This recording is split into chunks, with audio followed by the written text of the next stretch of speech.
el teórico número 1 de la materia Microbiología General de la licenciatura en Agroalimentos.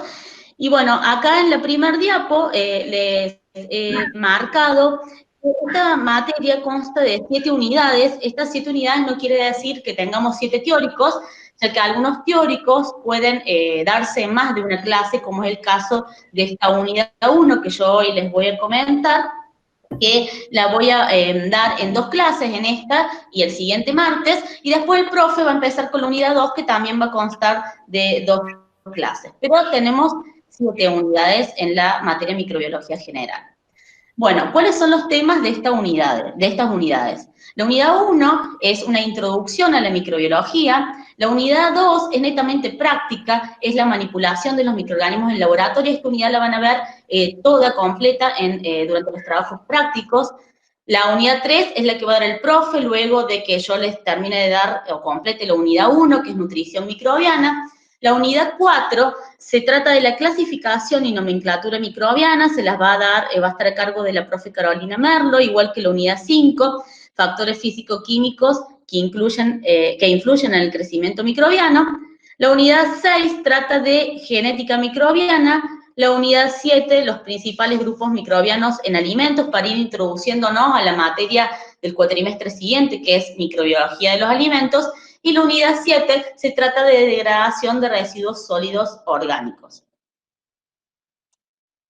Bueno, entonces en esta unidad 1 vamos a comenzar con lo que es una introducción a lo que es la microbiología. Y acá tenemos los contenidos de la unidad 1, los que están marcados en rojo son los que voy a dar en esta clase, y los que están en negro son los que voy a presentar la clase siguiente. Entonces, en esta clase voy a hablar de qué es la microbiología, las características de los seres vivos, células procariotas y eucariotas, el árbol evolutivo de la vida, la morfología de los procariotas, la estructura de las células procariotas y principalmente la síntesis de peptidoglicano y los elementos comunes y no comunes de una célula procariota. Bueno, empezamos preguntándonos qué es la microbiología. La microbiología es una ciencia y la palabra microbiología proviene de micros, pequeño, bios, vida y luego ciencia. Esta ciencia se basa puntualmente en 2 cosas. Primero, en la comprensión de los procesos vitales básicos de los microorganismos, ya que estudia los microorganismos, es decir, aquellos seres microscópicos que no podamos ver a simple vista, pero también estudia, por otro lado, la aplicación de este conocimiento para beneficio de la humanidad. Y debido a las diversas aplicaciones que tiene la microbiología, podemos tener diversas subdisciplinas de la microbiología. Entonces tenemos la microbiología agrícola, que estudia los microorganismos que intervienen en la fertilidad del suelo, la microbiología médica, que estudia aquellos microorganismos que participan en enfermedades o infecciones o que afectan la salud humana, la microbiología industrial, aquella donde los microorganismos se utilizan para hacer algún producto o proceso industrial, la microbiología ambiental, donde los microorganismos se utilizan para biorremediar algún ecosistema o algún, digamos, proceso, alguna contaminación que ha ocurrido en el ambiente, y la microbiología de los alimentos, que para ustedes va a ser la más importante, ya que es la materia que vamos a ver en el cuatrimestre siguiente. Bueno, ¿cuáles son las características de los sistemas vivos? Y en este caso aclaro microbianos. Los microorganismos tienen características que poseen los sistemas vivos o los organismos vivos en general, sean microbianos o no, pero también tienen algunas características que les son particulares. Por ejemplo, los microorganismos tienen tamaño reducido. En general, miden de 1 a 10 micras, es decir, son muy pequeños y, como dije anteriormente, no pueden ser vistos a simple vista.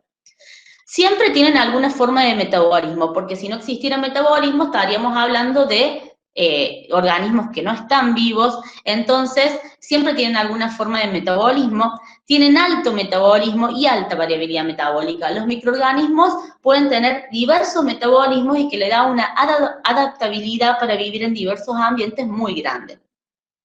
Como son células muy pequeñas, pero que tienen membranas que rodean en su totalidad la célula, tienen una superficie de intercambio muy grande con el medio que los rodea. Al igual que otros organismos vivos, tienen la capacidad de regenerarse o de reproducirse. Es decir, estas células pueden reproducirse. Ya vamos a ver que los microorganismos se reproducen particularmente mediante un proceso que se denomina fisión binaria, donde, por ejemplo, les doy un ejemplo para que vean cuán rápido se pueden reproducir algunos microorganismos. Algunas bacterias como Escherichia coli, que es muy conocida, puede reproducirse, es decir, duplicar su número cada 20 minutos.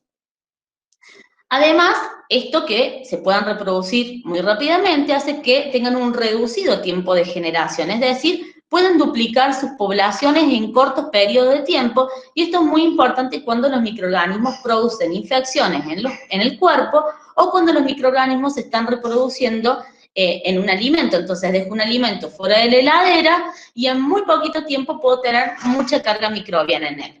Y por supuesto, debido a que estas células tienen la capacidad de mutar mucho más rápidamente y tienen mayor tasa de mutación que las células eucariotas, tienen alta diversidad genética.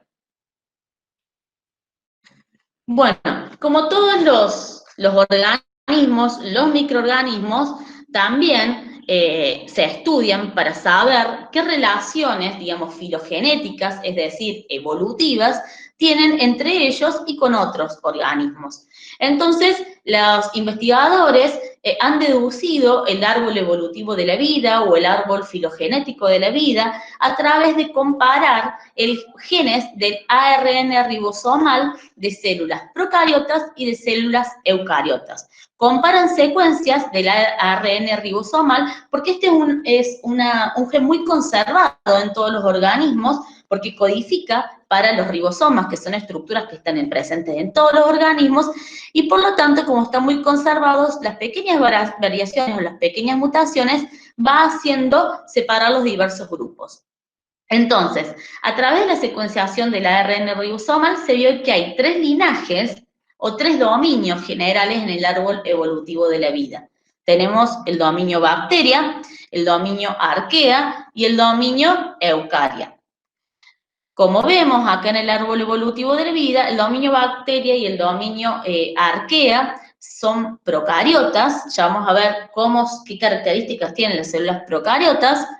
Y el dominio eucaria, al dominio eucaria pertenecen todos los organismos procariotas.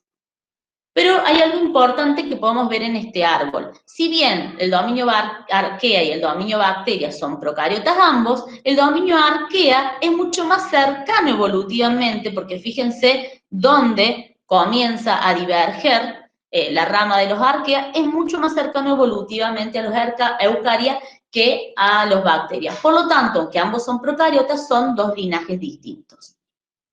Y fíjense otra consecuencia del estudio de este árbol. Los animales superiores y las plantas superiores están en la punta de ese árbol de los eucariotas, justamente marcando que la evolución ha sido, digamos, es la última punta del proceso evolutivo, el desarrollo de los animales y las plantas. Entonces, ¿qué características tienen estos dominios? Bueno, el dominio bacteria se trata de organismos procariotas, unicelulares y con pared celular de peptidoglicano. Ya vamos a ver que esta es una molécula que es básica para estos procariotas del dominio bacteria y que constituye lo que vamos a denominar pared celular. Todos los procariotas que causan enfermedades al hombre y a los animales pertenecen a este dominio, ¿sí? El dominio arquea son también procariotas unicelulares, pero la pared no presenta peptidoglicano, sino que presenta otra molécula. La mayoría son extremófilos y viven en ambientes extremos. Están muy adaptados a vivir en ambientes extremos como cráteres de volcanes, salares, géiseres, es decir, lugares donde la temperatura, el pH o la concentración de sal son extremos y ningún otro organismo puede vivir o soportar esas condiciones.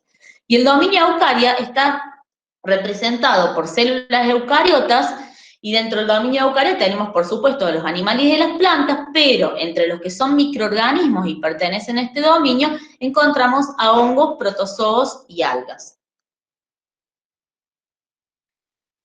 Bueno, en las células procariotas la palabra morfología nos está indicando cómo son organismos unicelulares, nos está indicando la forma de la célula. Entonces, los microorganismos pueden ser o pueden tener células esféricas y denominarse cocos, células alargadas y denominarse bacilos, o en forma de bastón también se suele decir, células alargadas y curvadas, denominadas espirilos, células en tirobuzón, denominadas espiroquetas, bacterias con apéndices, que son muy raras, pero pueden existir y tienen como si fuera un pie, y algunas bacterias que se denominan filamentosas, que son bacilos muy largos, pero muy finitos y parecen un filamento. Pero además, estos cocos, estos bacilos, pueden permanecer juntos luego de la división celular y agruparse. Entonces, cuando dos cocos, dos células esféricas permanecen juntas, los denominamos diplococos. Cuando estas células permanecen una pegada a la otra en forma de una cadena o un collar, se denominan estreptococos. Cuando permanecen juntas en una conformación similar al racimo de uvas, se denominan estafilococos. Y cuando se ubican como, digamos, cuatro células agrupadas se denominan tetras, y estas células agrupadas, pero mayor cantidad de células y en forma tridimensional agrupadas, se denominan sarcinas. Los bacilos también pueden permanecer juntos luego de la división celular, y entonces cuando tenemos dos bacilos pegaditos se denominan diplobacilos, y cuando tenemos una cadena de bacilos se denominan estreptobacilos, y así sucesivamente. Es decir, los procariotas tienen morfologías muy variadas. Bueno, ya que hablamos de los procariotas, vamos a ver cuál es la estructura básica de una célula procariota. Acá vemos un dibujo y vemos una fotomicrografía electrónica de transmisión, donde observamos la célula fotografiada. Entonces vemos que estos procariotas tienen ADN en una región que vamos a denominar zona nuclear o nucleoide.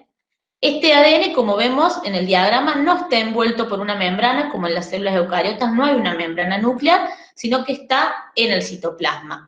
Después tenemos ribosomas, que en este caso están en el citoplasma. No hay ningún orgánulo presente porque los procariotas no poseen orgánulos. Estas células tienen una membrana celular muy parecida a la membrana celular de los eucariotas, y por fuera de la membrana celular poseen una pared celular, que es esta pared celular de este compuesto que vamos a denominar peptidoglicano. Después vamos a ir viendo cada una de las partes en forma puntual. En cambio, las células animales, y solo para recordar, porque esto ya lo vieron en biología celular, tienen el ADN contenido dentro de un núcleo, en una envoltura nuclear, tienen membrana plasmática, tienen orgánulos, mitocondrias o cloroplastos, aquellas células que tienen la capacidad de fotosintetizar, tienen ribosomas, pero pueden estar libres en el citoplasma o pegados a los orgánulos, como el retículo endoplasmático rugoso, y recordemos que las células animales no tienen pared celular y que las células vegetales tienen pared celular compuesta por celulosa. Entonces, ¿cuáles son las diferencias principales para resumir entre células procariotas y eucariotas? El núcleo en las células procariotas no está envuelto por membrana y en las células eucariotas sí. Los cromosomas, cosa que no les dije, en la célula procariota, estas células poseen un solo cromosoma, que es circular. En cambio, las células eucariotas tienen varios cromosomas y lineales. La división celular en procariotas es por fisión binaria y en las células eucariotas es por mitosis. El aparato fotosintético en aquellas células que fotosintetizan está presente en membranas que se denominan tilacoides en las células procariotas, pero está dentro de cloroplastos en las células eucariotas. El aparato respiratorio para hacer la respiración aeróbica está en membranas, todas las enzimas están sobre las membranas en las células procariotas, o en las mitocondrias en las células eucariotas. Los ribosomas son distintos. Los coeficientes de sedimentación son 70S en las células procariotas y 80S en las células eucariotas.